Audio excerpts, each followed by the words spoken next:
Hey guys, Miss Marcus here, and as you can see, the Marcus Mafia, episode number 32. And in this episode today, we have 3 games for you. Actually, it was 2.5 games because the first game lags out after 45 minutes, which was really ridiculous because of what was happening.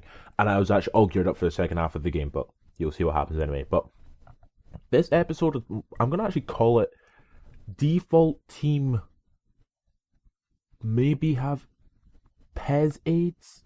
Something to do with PES AIDS. If you play FIFA, you'll know what I'm talking about. People always talk about FIFA AIDS, where you get biased decisions for the team who are always less, usually on Ultimate Team, when they have only like gold players and you have your full team of the season, whatever, and your players play crap compared to theirs. I sort of noticed this in the third game of this episode especially, that whenever players have a lot of default team members, for whatever reason, they play so much better than they should be. Okay, I can understand the likes of Galaska playing well because he's rated 77 in attacking midfield, so that's fine and stuff like that. But when you have likes of Vollum and Coinborough outpacing you and whatnot, it's just like, what the hell is going on? I don't know. But anyway, I'll get to it when the third game comes along. But as you can see in this game, that thing at the top of the screen, that little thing for the Wi-Fi, for the connection, continuously was there. It was continuously there, which would suggest that basically it was lagging the whole time, and it was. Like, I'm not saying my internet is perfect or anything, but my internet is supposedly meant to be quite good, but my god, it was absolutely dreadful match.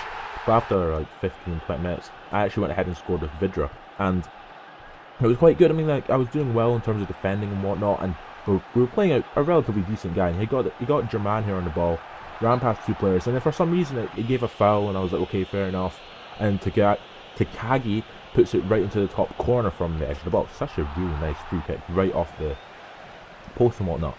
But here, Macovshire, like I actually, if I'm being honest, I actually remember default team players being unbelievably overpowered. Like Macovshire, he used to make runs down that left like Gareth Bale. Like, what the hell? But anyway, the match got abandoned, and as connection between the 2 players significantly worsened, and it actually did significantly worsen. No one disconnected from the servers or anything, because I actually checked to make sure that I wasn't. It took a while to establish communications once again, but came up there would be no changes to your rating as the match was deemed void. So basically, I actually messaged the guy afterwards, and I went, don't know what happened and stuff like that. He never messaged me back, but I mean, that's not my problem. But anyway, it's the second match of this episode. It's against a guy who has a better rating than me, if I remember correctly. Let us see, because he had he had a 3 better rating than me. But he had Real Madrid as his base team, so put someone as Real Madrid, it's quite interesting. And of course, the first game of the episode didn't count. So we went into this match, and of course, go to the game plan and whatnot and set up your marking systems, because that's what you should always do. You should mark your players. But as you can see, both Vidra and Makeda are both dead in terms of form. So it's gonna be unbelievably difficult to actually score in the match. And of course, because my team, for whatever reason, I've made it so unbalanced that I don't have a backup striker. So that was basically the first thing I needed. I would need a backup striker from somewhere. So in this match, I thought, well, I had like 200 odd points, or no, like 100 odd points to spend. And I thought, well, I'm not going to buy a player's like rated 64 or whatever. So I went ahead, I actually I will probably go ahead and buy someone whenever I get the amount of points. But yeah, in the 8th minute of the match here, Jonjo Shelby on the ball takes a shot from about 30 yards out. Keeper does ridiculously with it, and not Vidra, Sevilla pops in the back of the net. And I was sort of like playing with this for a bit, and then Kato came out and did a relatively decent clearance for a goalkeeper, and it came to him taking a throw in, and I sort of noticed how good his player was, Ivanildo. So look at that for a finish. That's an absolutely fantastic strike into the back of the net and the near post as well. And I thought maybe I'll buy him, but it seems nearly every single person has it. It's a bit ridiculous about how many people. I've sort of noticed about how many people have a lot of the same sort of players. It's a bit ridiculous. But at half time, he's had more possession than me, a lot more possession, and I've actually had better pass completion percentage. But that's only because I've used my possession more equally. I don't know. But coming into the second half here, and like it sort of went a bit downhill for me because Galaska made the ball through to Martial. Pereira sort of loses it. And he gets the ball there, gets a slide tackle, it's a great slide tackle, and the referee gives a penalty. What I don't know, but yeah, that's how the game works. But with the penalty, he pops it right into the top corner. There's nothing I could do about that. Even if I was on that side goal, you'd probably miss it. But comes to the 60th minute here. I sort of noticed when Makeda gave it to Vidra and Vidra threw on goal and Vidra takes a shot. If that was an informed Vidra, that would be going in. So I thought maybe I should change it up a bit. So I did change it up a bit. I put Victor Elm up front with Sevilla. And basically Elm is a 74 at centre forward and Sevilla is 78 at second striker. So basically I did that and messed about with it for a bit before eventually I got that. So with that being said, sort of not putting too much pressure on the guy. And eventually it came to me here, no, it came to him here in the 70th minute and I just took the hell out of him. I was like, Menadinho, get straight to hell. Because I did not want to concede a goal like that. So into the last minutes of the match, Sevilla really should have scored there, but he gives away a really cheap corner. He probably should have cleared that and probably not given away the corner kick. But Mulgrew with the corner kick, and guess what happens with this corner kick? It goes straight to the head of the big Zicardo, and he pops in the back of the net. And it comes to the last minutes of the match, and I was like, okay, I'm just gonna hope that I can hold out here for the last minutes of the match. And Martial here with a really poor touch. Pereira clears it. And that was it. So a 2-2 draw. I'm a bit disappointed because I got give you a penalty, which wasn't really a penalty, but considering he did have 14 shots, 10 on target, maybe a draw was probably fair enough. So if a nil-0 for him got the man of the match reward, it's not really a reward though, you don't really get anything for it, but other than self-pride. But with that being said, I got, let me see how many points I got. I got 5, 6, actually didn't go up anywhere. He went up by 1, which makes no sense considering he was rated higher than me. But I had like, I think by this point I had like 300 odd points to spend, if I remember correctly. And I thought, I'll go out and buy someone.